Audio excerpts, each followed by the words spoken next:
Sí, profe. Ok, bueno chicos, entonces veníamos hablando la clase pasada de el proceso de fecundación, ¿cierto? Y el proceso de formación del blastocisto. Entonces, ¿quién me recuerda, por favor, cómo se da esa formación, cómo se da ese proceso de fecundación? ¿Quién me quiere hacer un resumen?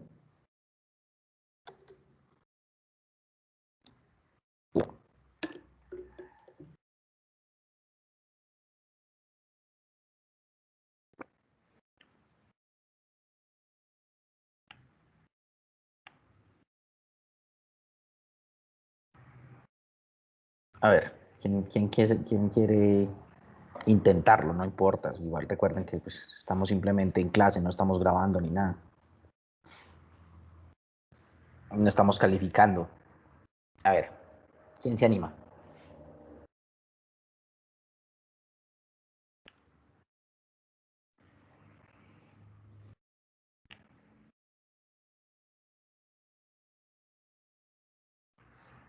Profe, pues A a ver, lo voy a intentar, pero pues no, ver, no, dale, no no. aseguro nada. A ver.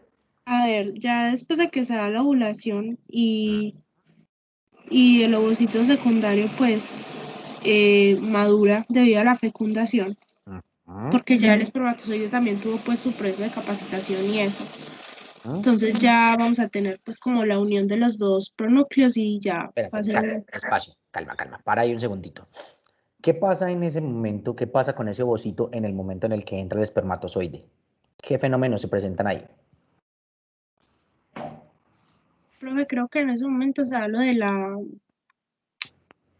ay, la La, onda de calcio. muy bien, la onda de calcio. ¿Y qué efectos tiene esa onda de calcio sobre el ovocito? Tiene dos efectos.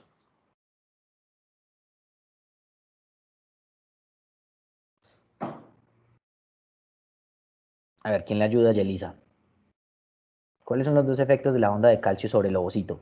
Profe, evita que otros espermatozoides lo fecunden el mismo ovocito. Muy bien, o sea, endurece la membrana celular del ovocito. Ajá, uno. Y dos. Y activa las proteínas para poder terminar la segunda división meiótica. Perfecto, muy bien. Y como producto de esa segunda división meiótica, entonces, ¿qué queda? El segundo cuerpo polar Sí. y el ovocito maduro. Muy bien, perfecto. Continúa. Listo, ya entonces ahí pues ya se daría como la unión de los pronúcleos. Ajá. Y ¿Y en ese ya momento cómo llamamos a esa célula? cigoto. Perfecto, muy bien. ¿Y entonces qué pasa? Ya después ahí empieza pues a haber un proceso de mitosis, Ajá. pero no crecen en tamaño, sino en Ujú. cantidad ¿De qué? de células, Ah, perfecto, muy bien. ¿Y por qué es eso? porque necesitan ahorrar como energía. Ujú. Muy bien. Em, bueno, ya a estas células se les llamarían, creo que es blastómeros, ¿A cuáles? a las del cigoto. No, acuérdate. ¿Qué es el cigoto? Espérate, que ahí de pronto tienes una Ah, confusión. sí, sí, sí, sí. ¿Qué es el cigoto? Es la unión de los dos pronúcleos y ya. Es la primera Ajá, célula que va a hacer mitosis. Punto. Eso sí. es el cigoto. Ok. Entonces, ¿qué son los blastómeros? Bueno, ya es cuando empiezan a multiplicarse. Exacto. Entonces, es las células que van a aparecer del cigoto en adelante. Muy bien. Ok. Y entonces, ¿qué va a pasar? ¿Cómo se van a llamar a esos procesos de duplicación del número celular? Desdoblamientos. Perfecto. ¿Y hasta cuándo hablamos de desdoblamientos? Ay, O sea, profe, creo que es hasta hasta, 8 hasta, células. hasta 64. Ah, ok. Ok. Y esa célula de 8 a 64, o es más bien a ese cúmulo de células desde 8 hasta 64, ¿cómo lo vamos a llamar? Mórula. Mórula. Muy bien. Perfecto, Yelisa. Muchas gracias. Muy bien. Entonces, como bien lo decía Yelisa, entonces llegamos hasta el estadio de 64 células y entonces va a haber un cambio importante. Y es que se nos va a formar una estructura que se va a hacer un hueco dentro de ese embrioncito, ¿cierto? Y en ese momento vamos a hablar del blastocisto, que va a tener no dos partes, realmente son tres. Una masa celular interna, que luego que es lo que se va a convertir en el feto y es lo que nosotros llamamos el embrioblasto, ¿cierto? Un grupo de células circundante que va a rodear todo el embrión, ¿cierto? Y que se va a convertir en parte de la placenta, que lo vamos a llamar el trofoblasto, y un espacio, ese espacio que se formó, que lo vamos a llamar el blastocele. ¿Listo? Y esta estructura del blastocisto, es la que se necesita para poder hacer el proceso de implantación. Recuerden que ese trofoblasto entonces va a subdividirse en un sinsitio trofoblasto y un citotrofoblasto, y que ese sinsitio trofoblasto es el que va a tener la capacidad de invadir el endometrio. Entonces, en el sexto día después de la fecundación, ese blastocisto se va a adherir a la pared uterina de manera que va a quedar pegado hacia el polo fetal, o hacia el polo embrionario, que es donde está la masa celular interna, o sea, donde está el embrioblasto, y que quede cerquita de ese endometrio que está invadiendo. Entonces, esas células del trofoblasto van a producir unas enzimas que van a permitir al blastocisto penetrar, adentrarse en el endometrio de la mamá, ¿cierto? Y esto es lo que va a comenzar el proceso de implantación o de anidación, ¿cierto?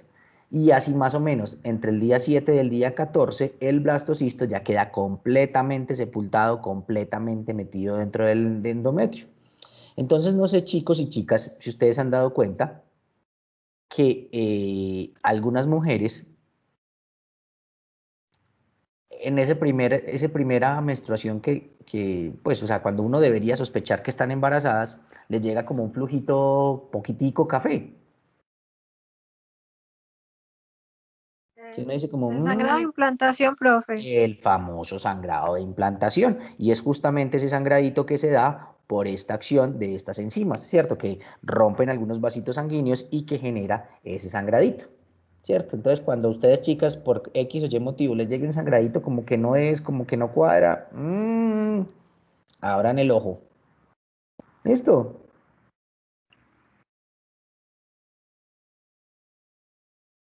Muy bien. Y miren que alrededor del 75% de todas las fecundaciones se pierden. O sea que miren que de entrada la posibilidad de implantación es del 25%, ¿cierto? Y estos como tal no son reconocidos como embarazos. Entonces, ustedes les van a preguntar, bueno, doctores, entonces la pastilla del día después es un abortivo. No. No, ¿y ustedes qué van a responder? ¿Qué vas a responder tú, Caro? Porque te lo van a hacer, te la van a hacer muchas veces esa pregunta, y sobre todo los famosos pro vida o los famosos, los que están en contra del aborto y bueno, todas esas huevonadas.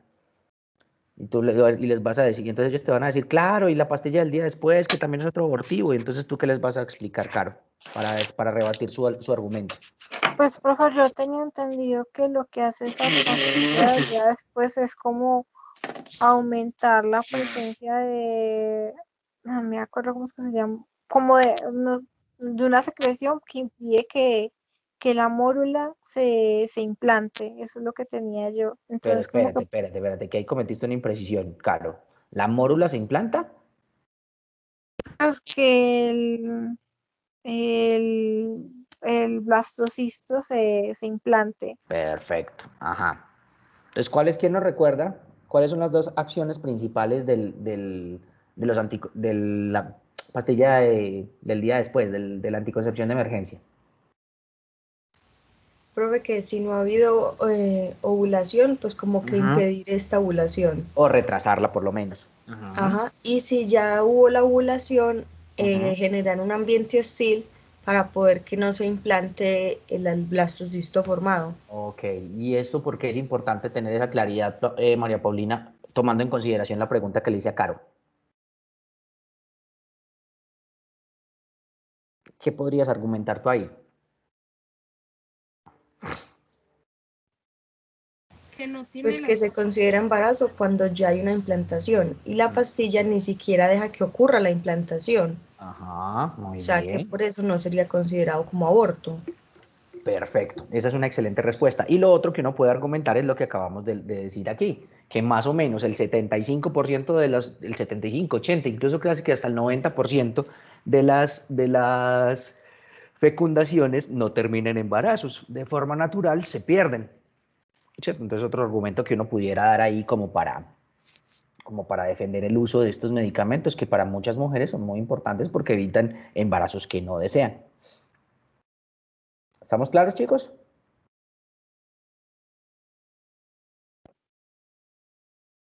Sí, profe. Bueno.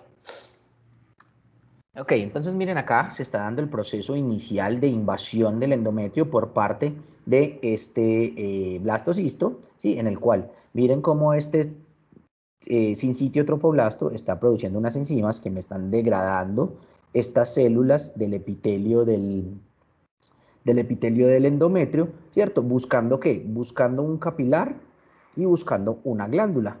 Miren acá entonces, extendió su citotrofoblasto y miren cómo extendió su sincitio trofoblasto y miren cómo el citotrofoblasto, ¿cierto? Entonces va a empezar a proyectar, a hacer estas proyecciones digitiformes, luego vamos a ver la importancia de eso, buscando justamente este capilar y miren que aquí ya atrapó una glándula de glucógeno, o sea, de ahí ya tiene de dónde sobrevivir. Y miren cómo dentro del embrioblasto ya hubo un primer cambio. Y el primer cambio que hubo es que se formó esto que se llama la cavidad amniótica. Y aquí ya tenemos el disco germinativo bilaminar. O sea que aquí ya vamos a tener epiblasto e hipoblasto. O sea, miren que todo esto está pasando, casi que al tiempo. O sea, mientras el trofoblasto hace esto, el embrioblasto también está haciendo sus cambios. ¿Sí? Y miren que aquí en este día 10, a día 14 más o menos, este embrión básicamente ya está metido, ha invadido completamente el endometrio materno. O sea, ya casi que está asegurado pues ahí de sobrevivir un rato largo. ¿Listo?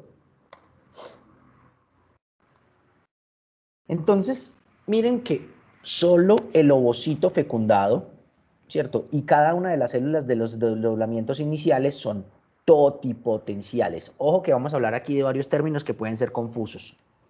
Entonces, cuando hablamos de células totipotenciales, ¿cierto? Nos dicen que estas células tienen la capacidad para crear todo el organismo y las membranas y la placenta si se implantan en el útero, ¿cierto? ¿Hasta qué momento pudiéramos decir que una célula es totipotencial? ¿Hasta qué momento del desarrollo embrionario?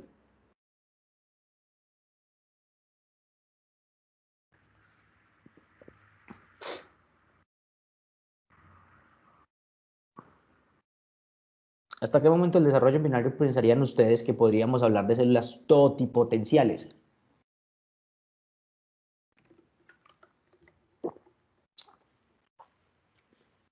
Profe, yo creería que es hasta que pues se forman estas cosas del ectodermo, el mesodermo. No, porque el ectodermo y el mesodermo tienen la capacidad de formar placenta, de formar, por ejemplo, trofoblasto.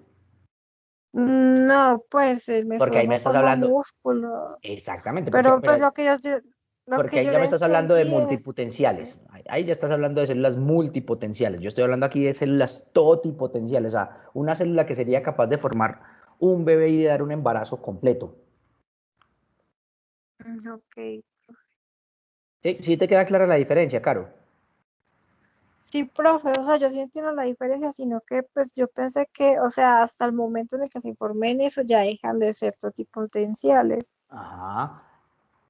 ¿En qué momento se da la separación de lo que va a formar placenta, lo que va a formar embrión? Cuando se forma el blastocisto, Ok, entonces, ¿hasta cuándo tendremos células totipotenciales? hasta la mórula. Exactamente, hasta la mórula, o sea, hasta antes de que se dé esa división de los tejidos. O sea, que si nosotros cogemos una celulita de una mórula y la ponemos en un medio de cultivo y las ponemos a crecer, ¿será que esas celulitas luego tendrán la posibilidad de convertirse en un blastocisto por sí solitas? O sea, de formar otro individuo y de crear un embarazo completo. Sí. Exactamente. ¿Cierto? ¿Queda claro eso?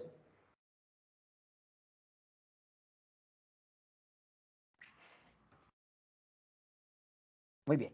Entonces, miren que los núcleos de las células somáticas de un adulto pudieran reprogramarse para volverse totipotenciales si son trasplantados en el citoplasma de un óvulo. Ustedes conocen la historia de la oveja Dolly. Ese es el primer animal clonado, creo. Exactamente, esa es la historia del primer animal clonado. ¿Cómo crearon a Dolly? Así, cogieron el núcleo de una célula de, entre comillas, la mamá de Dolly, que fue la donante, ¿cierto? Y hicieron un proceso en ese núcleo para volverlo una célula totipotencial.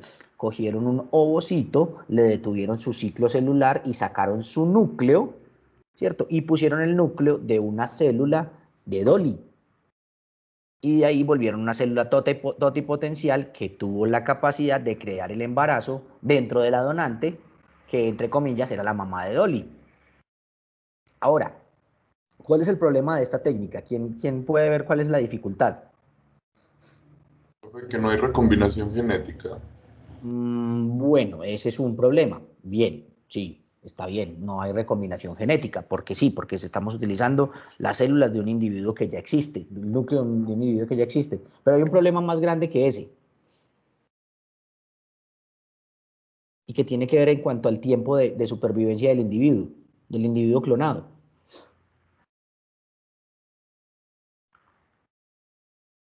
A ver, yo tengo 37 años, ¿cierto?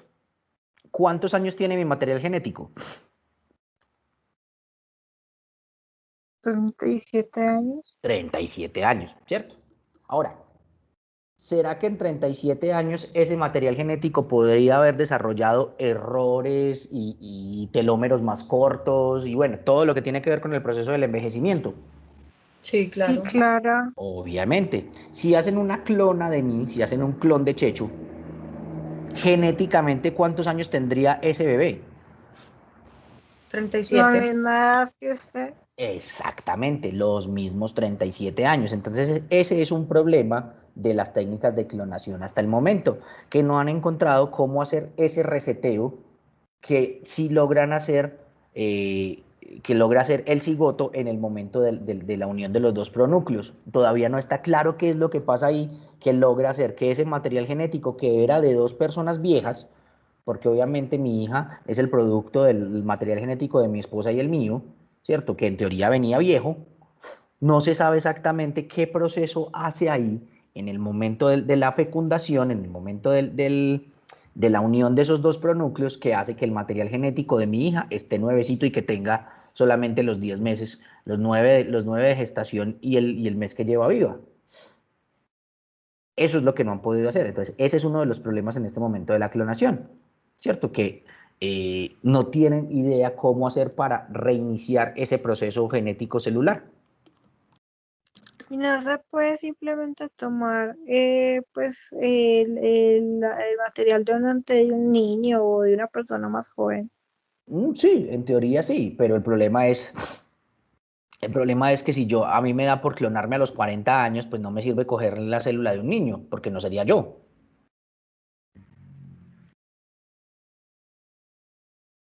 ¿Sí me entiendes? Ah, ok. Sí. ¿Sí? Ok. Bien, continuemos. Entonces, a través de este transporte de núcleo de la célula somática, o sea, a través de ese trasplante de núcleo, ¿cierto? Es posible la clonación de todo un organismo adulto, ¿cierto? Esto se le llama la clonación reproductora. Y de hecho, lo que les contaba, se ha hecho en corderos, en ganados, en perro y en otros animales. Y no sé si en humanos.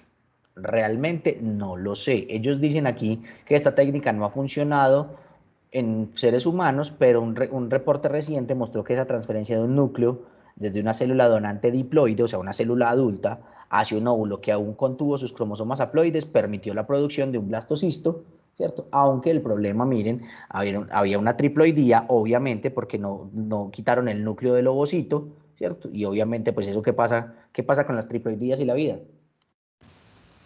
No son compatibles. Exactamente. Pero, chicos, si quieren que les sea completamente honesto, yo estoy seguro que ya hay seres humanos clonados. Lo que pasa es que no se puede hacer bulla porque todavía en este momento está prohibido. Desde el punto de vista bioético no se puede. Pero ustedes creen que no han clonado humanos. Sí, eso solucionaría, por ejemplo, un trasplante.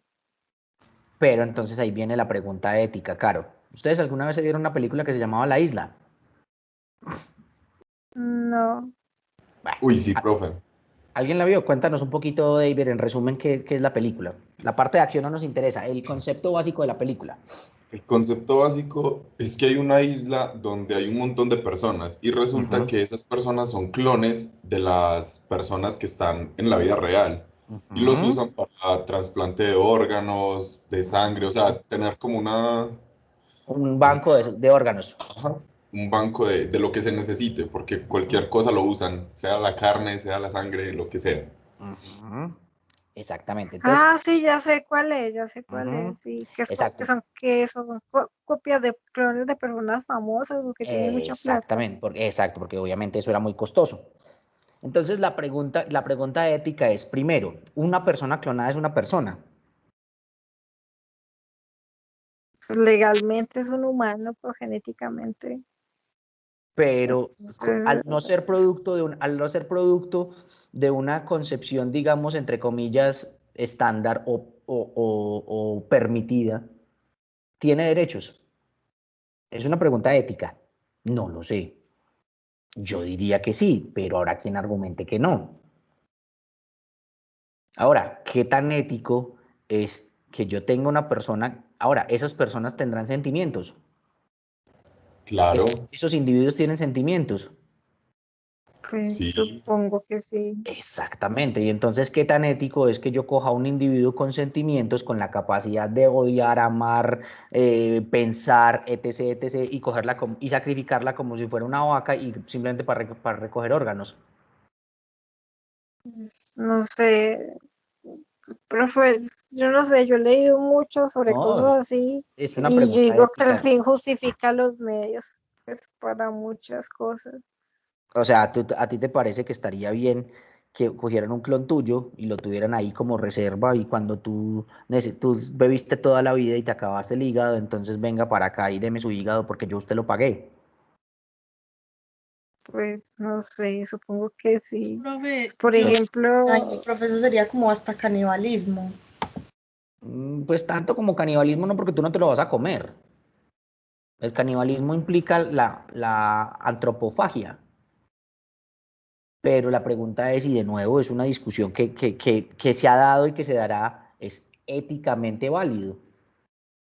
pero es que esas cosas éticas y morales, eso es No, una pero es que aquí, concepción que depende de cada quien. pero aquí no es moral, no, aquí el problema no es de moral, aquí la cosa es de ética, de lo que debe ser, de lo que está bien. Pues muchas cosas grandes en la medicina empezaron así, por ejemplo, el gas mostaza que usaban en la Primera Guerra Mundial, y gracias a eso hay quimioterapia. Sí, está bien, pero pues la pregunta es, y esto está por encima de las creencias religiosas, simplemente desde la compasión, desde la misericordia. Misericordia, que quiere decir misos es odio, cardios, cordios es corazón, sin odio en el corazón. Estará bien que por el hecho de que un individuo haya nacido como producto de algo que yo pagué, ese individuo puede ser mi banco de órganos. Profe, yo digo que no, Por eso porque les digo, es una pregunta ética. Es una pregunta, Yo y es una digo que se pregunta. les pueda minorar el sufrimiento de alguna manera, pero pues, no sé, es Así que esa eso pues sería persona, no así, sé. quitarle la vida. así esa persona tenga en este momento un hijo porque se enamoró de alguien y tuvo hijos, entonces no importa, usted es mío. O sea, volvemos a la esclavitud. Los esclavos eran propiedad.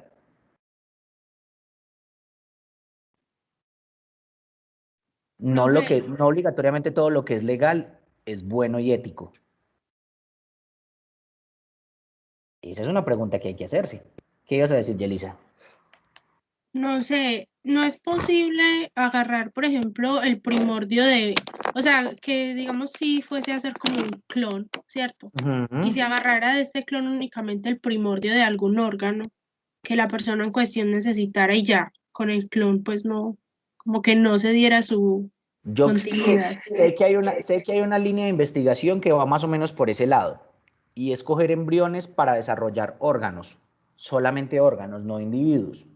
Desde el punto de vista ético, pienso que es muchísimo menos cuestionable, ¿cierto? Al final un órgano no sufre. Profe, ¿y es posible que puedan hacer pues un embrión completo, pero que nazca con anencefalia? O sea, tú vas a truncar de forma voluntaria a un individuo para que nazca con anencefalia, o sea, que nazca enfermo. Pues no, O no sea, conozco mucho de la anencefalia, pero sí, que no tienen pues cerebro, pero tienen los otros órganos, creo. tienen tallo y les duele. Ay, qué Mm, vaina.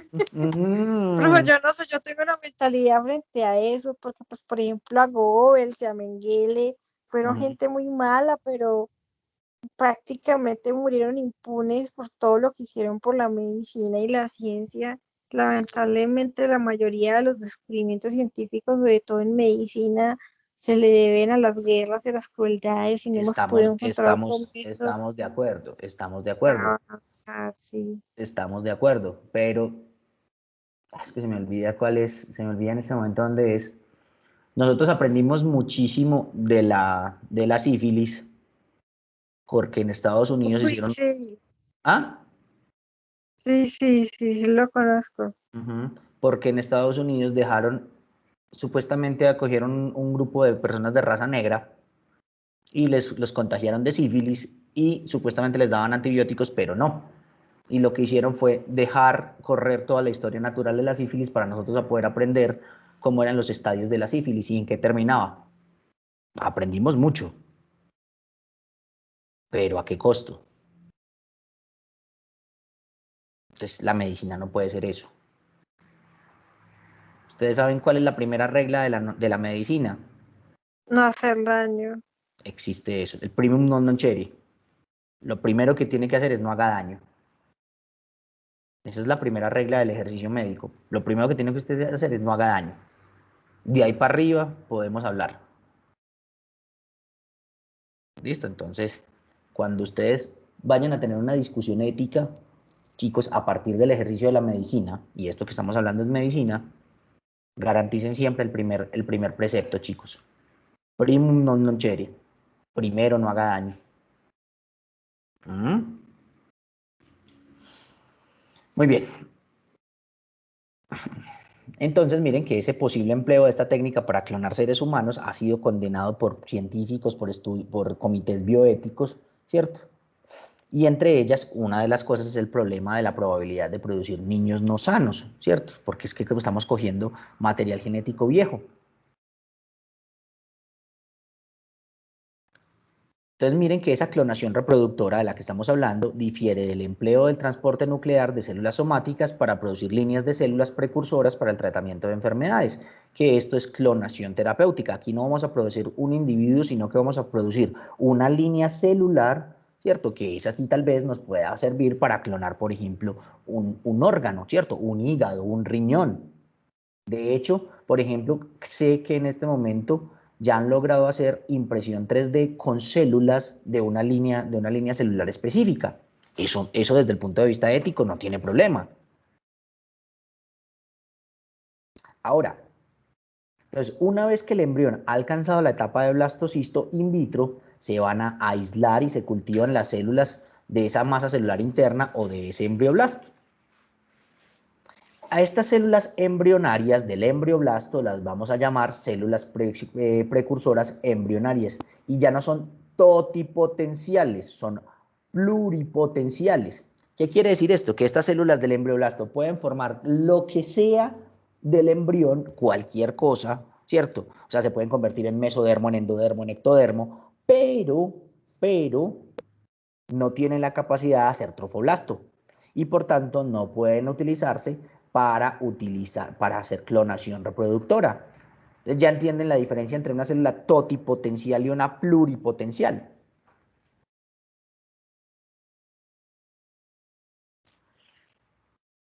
¿Cuál es esa diferencia, chicos?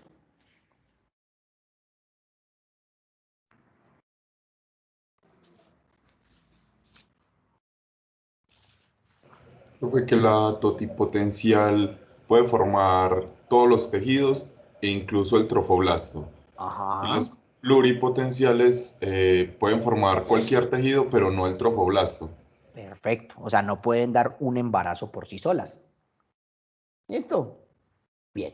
Entonces, ese estado de pluripotencialidad de esas células madre embrionarias va a ser mantenido por 3 factores de transcripción centrales. Y estos factores de transcripción van a ser, ustedes saben que son proteínas que reconocen unos genes específicos, se pegan ahí y los activan o los inhiben. Entonces los científicos lo que han usado es utilizar este concepto para inducir células adultas a hacerse pluripotenciales, o sea, eso se puede hacer. Y muchas personas esperan que estas células stem cells, o sea, estas células pluripotenciales producidas de esta manera, pudieran activarse para hacer neuronas liberadoras de dopamina, para curar el Parkinson, para hacer neuronas que me puedan reparar, por ejemplo, estas células madre para utilizar, para hacer las reparaciones de la médula espinal, ¿cierto? Convertirlas en células beta del páncreas para producir insulina, para curar la diabetes mellitus, ¿cierto? Y otros tipos de enfermedades que se pudieran curar así. Esto, digamos que desde el punto de vista ético no tiene tanto problema. En contraste con esas células stem cells, o sea, con esas células pluripotenciales, las células precursoras del adulto se van a encontrar en unos sitios protegidos donde es necesaria esa renovación de células especializadas en el cuerpo adulto. Entonces, por ejemplo, nosotros vamos a encontrar células precursoras neuronales en el hipocampo, en la región subventricular del encéfalo, y las células precursoras epiteliales las encontramos en las criptas intestinales y en la prominencia de los folículos pilosos, y las células precursoras de la hematopoiesis, que ustedes saben que están en la médula ósea. O sea, son células que tienen capacidad de convertirse en diferentes líneas celulares. A estas células precursoras del adulto las llamamos multipotenciales. Entonces ya tenemos tres conceptos: las totipotenciales, las pluripotenciales y las multipotenciales. Las multipotenciales no se pueden convertir en cualquier tipo de célula, pero sí pueden darme varios tipos celulares. Entonces tenemos, por ejemplo, las precursoras neuronales que van a dar neuronas y glías, y las precursoras hematopoyéticas que me pueden dar o megacariocitos, que son para plaquetas, o me pueden dar glóbulos blancos, o me pueden dar glóbulos rojos. Y en general se considera que esas células progenitoras del adulto se diferencian en células características de su órgano y en general no van a atravesar a través de las líneas de la capa germinal. ¿Qué quiere decir esto? Que en general, si una célula viene del ectodermo, pues tendrá la capacidad, tendrá la posibilidad a través de algunas técnicas genéticas de convertirse en células del ectodermo. Lo mismo del mesodermo y lo mismo del endodermo, ¿cierto? Pero no, muy difícilmente una célula del mesodermo podrá hacer estructuras que tengan que ver con el ectodermo o el endodermo, y así de la misma manera con las otras líneas celulares. Entonces miren que las capas germinales embrionarias van a ser el ectodermo, que me va a dar origen a la epidermis y al tejido neural en general; el mesodermo, que es puro tejido conectivo y muscular; y el endodermo, que me va a hacer básicamente epitelio de pulmones, intestino y sus derivados, ¿cierto? Entonces aquí nos van a mostrar, aquí nos están mostrando cómo se organiza en este disco germinativo trilaminar. Aquí vamos a tener el ectodermo, aquí vamos a tener el mesodermo y aquí vamos a tener el endodermo. ¿Listo? Lo que yo les decía, esas células precursoras del adulto pueden tener cierta flexibilidad dentro de las limitaciones de esas capas germinales embrionarias, o sea, si viene del ectodermo, del mesodermo, del endodermo. Entonces, si no tiene lugar, o sea, si no se da una fecundación, el cuerpo lúteo va a empezar a disminuir su secreción de esteroides, o sea, de estrógenos y progestágenos, más o menos unos 10 días después de la ovulación, o sea, más o menos al día 24. Entonces, como se muere el cuerpo lúteo, va a haber una supresión de esteroides ováricos, obviamente causada por esa muerte del cuerpo amarillo, y esto va a causar un desprendimiento del endometrio o menstruación después del día 28. Si ha ocurrido fecundación e implantación, entonces es obvio que estos eventos pues no deben darse para poder mantener el embarazo. Entonces vamos a hablar aquí de la gonadotropina coriónica humana, que es muy importante. Y es que el blastocisto se salva de ser eliminado del endometrio al secretar una hormona que evita de manera indirecta la menstruación. Incluso antes del 6º día, cuando ocurre la implantación, las células del trofoblasto del corión, del trofoblasto, van a empezar a secretar gonadotropina coriónica humana, o HCG, ¿cierto? Esta gonadotropina o esta hormona es idéntica en su estructura y a sus efectos a la LH. Recuerden que la supervivencia del cuerpo lúteo depende ¿de quién? De LH, profe. De LH, perfecto. Entonces, como el embrión libera una hormona que es químicamente idéntica, ¿cierto? Y que tiene su mismo efecto, entonces, ¿qué pasa con el cuerpo lúteo? Se mantiene, no hace regresión. Exactamente. Entonces, ¿dónde se pegará esta gonadotropina coriónica? ¿En qué receptor?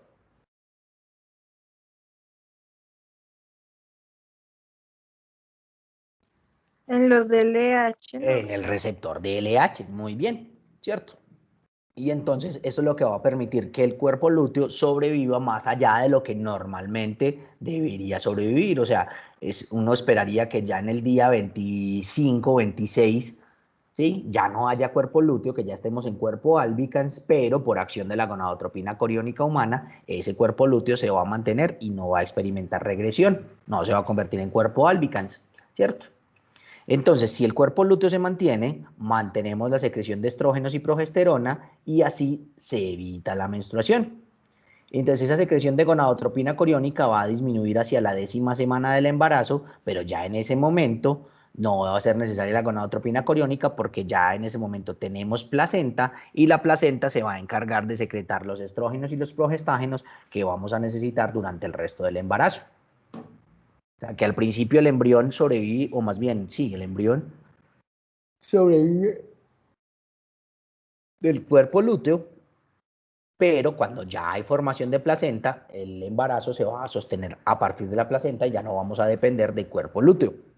Ahora, existe una condición médica llamada un cuerpo lúteo insuficiente, ¿cierto? Cuando tenemos un cuerpo lúteo insuficiente, entonces un cuerpo lúteo que no me secreta la suficiente cantidad de progestágenos, y esto es una causa muy común de abortos tempranos, ¿cierto? O de pérdidas tempranas, y entonces a estas mamás lo que le hacemos cuando nos damos cuenta que tenemos un cuerpo lúteo insuficiente, y eso se calcula o se sabe haciendo una prueba de progesterona en sangre. Entonces, cuando esas concentraciones de progesterona en sangre están bajas, se le puede dar a las mamás progesterona sintética, que va a ayudar a mantener ese embarazo, va a mantener esa unión del embrión hasta que ya haya placentación, y cuando ya tenemos placenta, pues entonces ya la placenta se va a encargar de mantener el resto del embarazo. Listo, entonces miren en estas primeras 10 semanas cómo hay una gran cantidad de gonadotropina coriónica humana, pero en la medida en la que va apareciendo en la placenta, entonces empiezan a aumentar los niveles de progesterona y de estrógenos, y esto es pues lo que se va a encargar de mantener el embarazo en adelante. Listo. Ahora, ¿qué analizan las pruebas de embarazo? Las pruebas de embarazo analizan la presencia de gonadotropina coriónica en sangre o en orina, ¿cierto? Entonces las pruebas de embarazo modernas lo que detectan es eso, detectan la subunidad beta de esa gonadotropina coriónica. Recuerden que las proteínas tienen unidades alfa, unidades beta, dependiendo de la forma tridimensional de la proteína, ¿cierto? Entonces en este caso, las pruebas de embarazo detectan esa fracción beta de la gonadotropina coriónica. Todas las pruebas de embarazo hormonales detectan lo mismo. ¿Alguien sabe cómo se hacían las pruebas de embarazo cuando no existían las pruebas de embarazo actuales? ¿Cómo lo hacían? ¿Alguien sabe?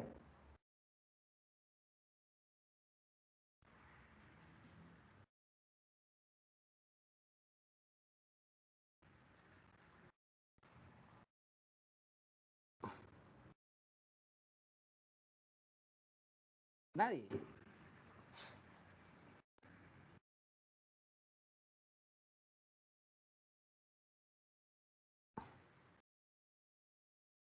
Bueno, las pruebas de embarazo antes las hacían con sapos. Cogían la orina o cogían el suero, más bien, de una mujer que presumía embarazada, se le inyectaban en los sapos, de hecho en los sapos hembra, y al parecer esto desencadenaba una respuesta fisiológica en ellas que hacía que liberaran huevos. Y entonces así se daban cuenta que la mujer estaba embarazada, porque entonces había gonadotropina coriónica y esto causaba este efecto en los sapos. ¿Listo? Esa es la misma, profe, de las semillas de trigo y no me acuerdo de qué más, que ponían a la mujer a orinar sobre las semillas y si crecía era porque estaba en embarazo. No sé, pues no porque estás con trigo y la otra es con sapos, pero me imagino que el principio es algo parecido. Listo, profe. Profe, Ok, yo le quería preguntar, dime. ahorita usted dijo que la mayoría pues de ya de los blastocistos que están implantados pues como que, o sea, que se pierden como el 75% me dijo usted. Pero no, es que no se implantan. O sea, no se implantan y eso porque puede pasar, porque no pueden llegar a implantarse, no cogen un capilar o qué. O llegan en el momento inadecuado, por ejemplo, que la fecundación se haya dado muy abajo en la ampolla. Entonces, si se da muy abajo en Listo. la ampolla, no va a alcanzar a tener la suficiente evolución para poderse pegar. Entonces, por eso yo les decía yo les he dicho muchas veces que muy seguramente ustedes han estado fecundadas, pero no han estado embarazadas. Porque son muchas las fecundaciones, pero muy pocos los embarazos.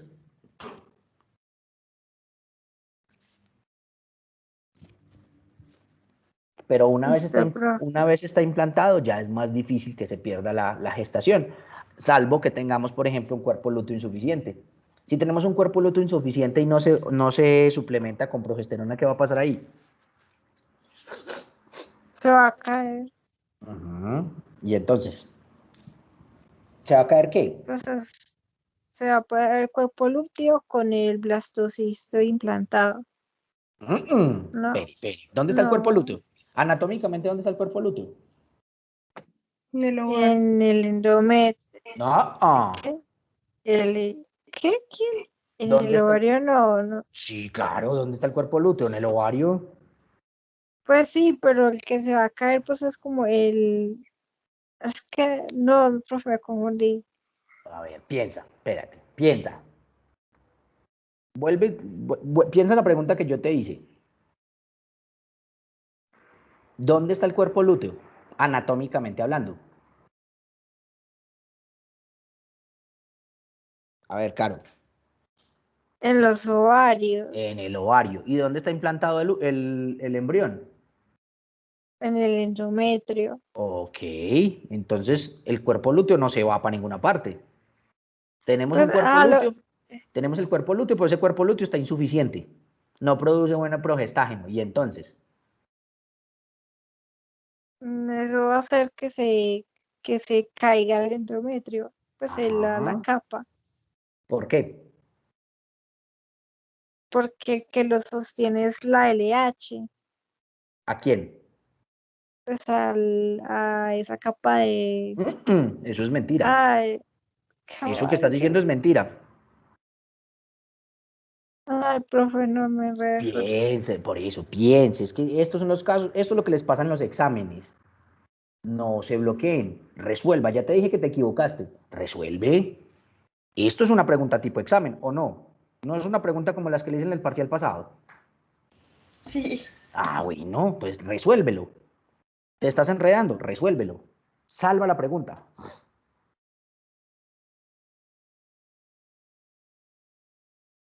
Tenemos un embrión implantado, ¿cierto? ¿Qué es embrión implantado que está produciendo?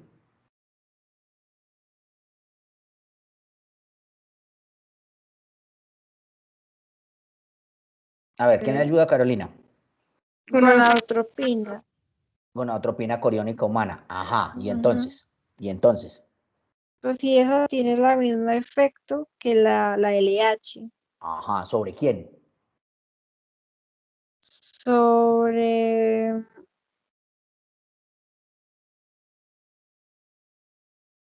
No estoy segura si es el... No, no, profe, no estoy segura de ahí. A ver, ¿quién le ayuda, Carolina, que está Sobre el enredada? cuerpo. Sobre el cuerpo lúteo, ¿cierto? Pero tenemos un cuerpo lúteo insuficiente. Entonces, ¿eso en qué se traduce? Disminución de progesterona y estradiol. Ajá, y entonces, El endometrio no se estabiliza. ajá, y entonces, Pues se cae, es difícil la exactamente. implantación ahí. No, ya está implantado. Ah, entonces se cae. ¿Y si se cae qué? Es un aborto. Se va el embrión ahí pegado, ¿cierto? Y es un aborto. ¿Ya sí lo entendiste, Caro? Profe, una pregunta. A ver, María Paulina. O sea que, por ejemplo, como método abortivo se podrían inyectar, supongamos, inhibidores de progesterona y de estrógeno. En teoría sí. Pero acuérdate que es que el problema es que no solamente necesitan ustedes estrógenos para un embarazo. Ustedes necesitan estrógenos por una cantidad de cosas, una cantidad de procesos celulares. Ah, bueno, sí. Ujú. Pero en teoría, Profe, yo pero en sí teoría lo que entendí. tú dices, sí. Lo que tú dices, María Paulina, en teoría sí. ¿Sí? ¿Qué decías, Caro? ¿Tú sí entendiste, pero qué? Pues sí entendí, pero entonces esos receptores pues de la LH, pues que son los mismos que las de las gonadotropinas, ¿en dónde estarían? En el endometrio. ¿Tú qué piensas? ¿Cómo se llama? Repite el nombre de las hormonas. ¿Cómo se llaman? Hormona luteinizante y la otra es gonadotropina coriónica humana. Vuelve y repita el primer nombre. Hormona El primer nombre de la luteinizante, otra creo que que. dijo, de la segunda que dijiste. Vuelve y diga. Eh, Gonadotropina coriónica humana. Vuelve y diga el primer nombre. ¿Qué? De Hormona esa. No, luteinizante. no, de la Ah, segunda que dijiste.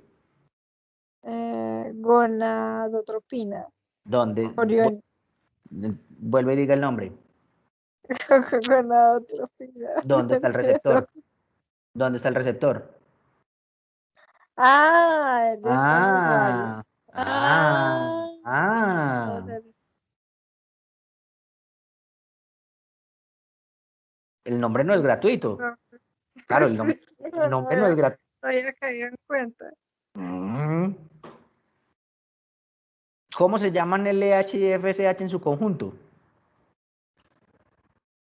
Folículo No, estimulante. ¿cómo se llama ese conjunto? Gonadotropinas. Gonadotropinas. Gonadotropinas. Gonadotropina. ¿Dónde actúan?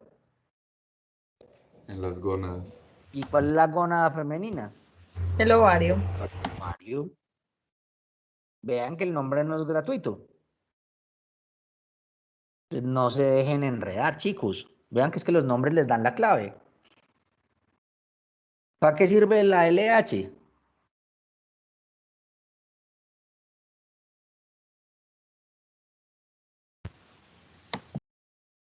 ¿Para qué sirve la LH? Ayuda a la ovulación y mantiene el cuerpo lúteo. Pero antes de mantenerlo, ¿qué tiene que hacer? Pues crearlo. ¿Y cómo se llama la LH? Hormona luteinizante. Luteinizante. Luteinizante. Entonces, ¿qué quiere decir luteinizante? Formadora de cuerpo lúteo. ¿Qué tiene que ver con el cuerpo lúteo? ¿Qué quiere decir FSH? Folículo estimulante. Entonces, ¿qué hace la FSH? Estimular los folículos. ¡Epa! Entonces vean que los nombres les ayudan. ¿Sí se la pillan? Uy, sí, profe. Me lo pasé. Gracias, profe. Bueno, pues, sigamos.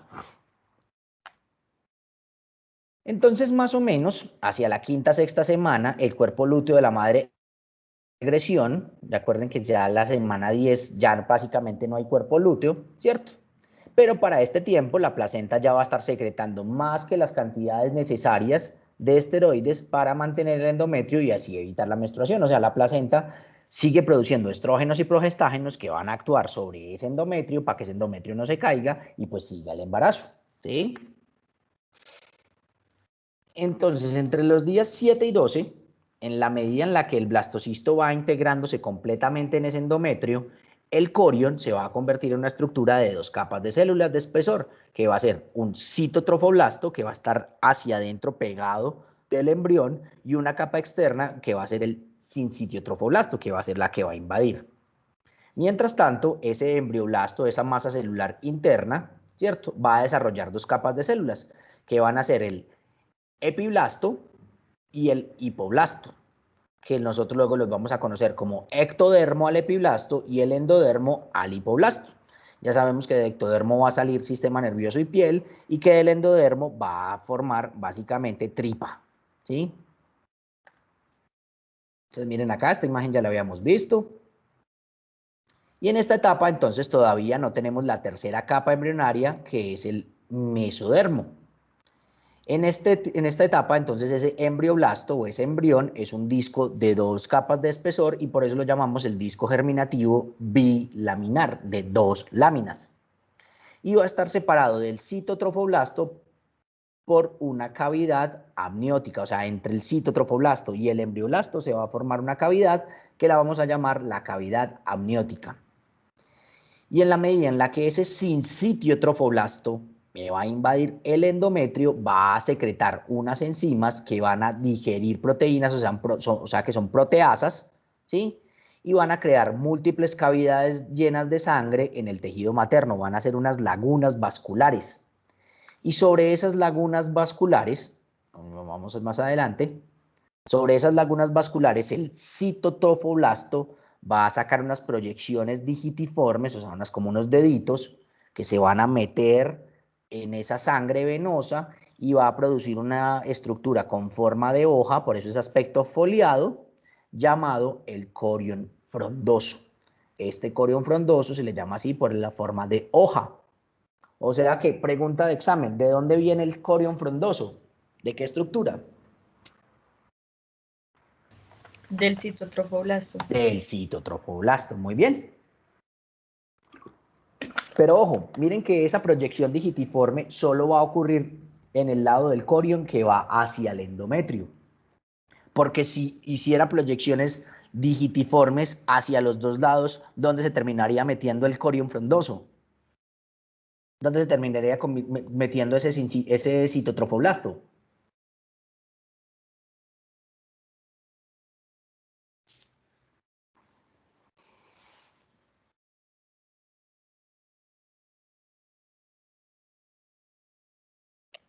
Se metería el embrión, ¿sí o qué? Y se parasitaría a sí mismo, se moriría.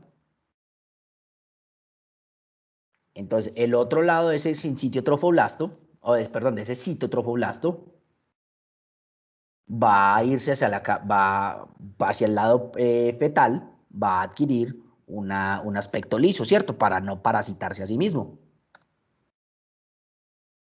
Entonces, dado que la membrana coriónica se deriva del cigoto, que va a heredar los genes paternos que producen proteínas que serían extrañas a la madre, mucho tiempo los científicos se han planteado que por qué el sistema inmunitario de la madre no ataca los tejidos embrionarios. Acuérdense que el embrión es un cuerpo extraño, ¿cierto? Y esto está dado porque la placenta es un lugar inmunitariamente privilegiado, es un paraíso inmunológico, y de hecho el embarazo es un estado de inmunosupresión, porque el embrión, la misma placenta, crean factores de inmunosupresión para evitar el rechazo inmunológico. Y algunos estudios señalan que esta protección inmunitaria se está dada por el Fas ligando, que es producido por el citotrofoblasto. ¿Qué quiere decir esto? Que el linfocito que se arrime por allá con su receptor de Fas, le ponen Fas ligando y toma lo tuyo. Se muere, ¿cierto? Entonces, así la placenta no permite que pasen linfocitos de la mamá hacia el embrión o hacia el feto, y de esta manera protege del rechazo inmune. ¿Listo? Ok, entonces aquí hay una cosa importante que quiero preguntar, y es, ¿alguien conoce el fenómeno de las gemelos Ya sabemos que es un gemelo monocigótico. ¿Qué es un gemelo monocigótico? Ven, hijo, háblales como tu tío el Chapera. ¿Qué es un gemelo monocigótico, chicos? Profe, que tienen el mismo ADN, vienen del mismo cigoto. Ok, muy bien. ¿Y qué es un gemelo disigótico o heterocigótico? Que no tienen el mismo ADN y vienen de dos óvulos y dos espermatozoides diferentes. Perfecto, muy bien. Ahora, en los gemelos monocigóticos tenemos la posibilidad de que sea un gemelar monocoriónico o un gemelar bicoriónico. ¿A qué le suena eso? Mono es uno, pues que viene de un solo corión. ¿Qué es el Y el corión? otro serían, ¿cómo? ¿Qué es el corión? Pues es eso, esas interdigitaciones que usted dijo ahorita que venían del... O sea, en No, resumen, no es la placenta. placenta. Placenta, exactamente. Sí, la placenta. Exacto. En resumen, placenta. Ya. ¿Sí? O En sea resumen, placenta. que, o Entonces, sea cuando que hay tenemos un unos que gemelo comparten placenta. Exactamente. Entonces, cuando tenemos un gemelar monocoriónico, quiere decir que tenemos un gemelar que comparte placenta, y cuando tenemos un gemelar bicoriónico es porque son unos gemelos monocigóticos, pero que no me comparten placenta. Ahora, desde el punto de vista de la supervivencia de ambos embriones, ¿cuál es mejor negocio? Los bicoriónicos. Perfecto, obviamente los bicoriónicos, ¿cierto? Ahora, ¿en qué momento de la evolución del embrión o de la evolución del embarazo se dio la separación para la formación de uno y otro? ¿Qué pasó en el gemelar bicoriónico?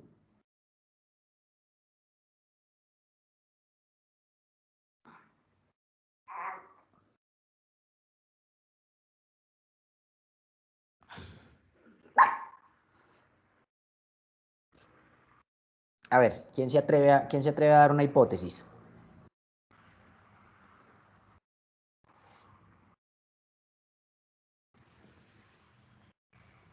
¿En qué momento se dio la separación, la separación de las células para formar dos individuos? En el estadio de cigoto, no. No se puede. En el estadio de cigoto hay una sola célula.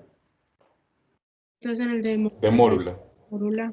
O sea, hasta antes del estadio, hasta antes de la formación del blastocisto. O sea, hasta mórula. ¿Sí queda claro por qué? Para los que de pronto no hayan entendido. ¿Por qué hasta ahí? Lo de totipotenciales, profe. ¡Epa! Va por ahí. Porque acuérdense que hasta mórula todas esas células son totipotenciales. Entonces supongamos que se separaron una o dos celulitas. Esa una o dos celulitas van a tener la capacidad de formar todo lo que se va a necesitar para un embarazo completo. Que en este caso serían dos embarazos completos, pero aparte. Ahora, ¿van a tener el mismo sexo?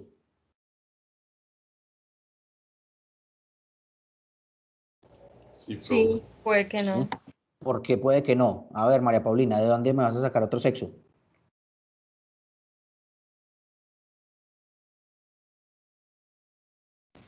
Ah, no, sí tienen el mismo material genético. Claro, tiene el mismo material genético y por obligación tiene que tener el mismo sexo. Ahora, ¿qué pasa en el caso de los gemelos monocorióticos? ¿En qué momento se da la separación?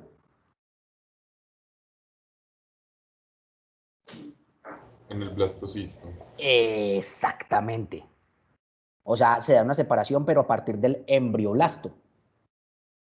Se separan esas células del embrioblasto, me forman dos individuos, pero van a compartir el mismo corión.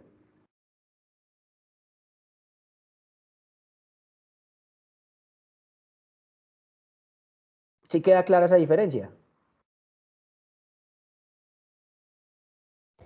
Sí, señor. ¿Listo? Bien, vamos a dejar entonces hasta aquí la clase de hoy, chicos. Vamos a dejar hasta aquí la clase de hoy. Eh, Espero que les vaya gustando el tema. Este tema es muy bacano.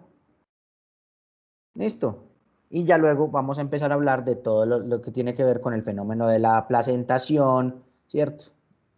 Y bueno. ¿Preguntas hasta acá, chicos?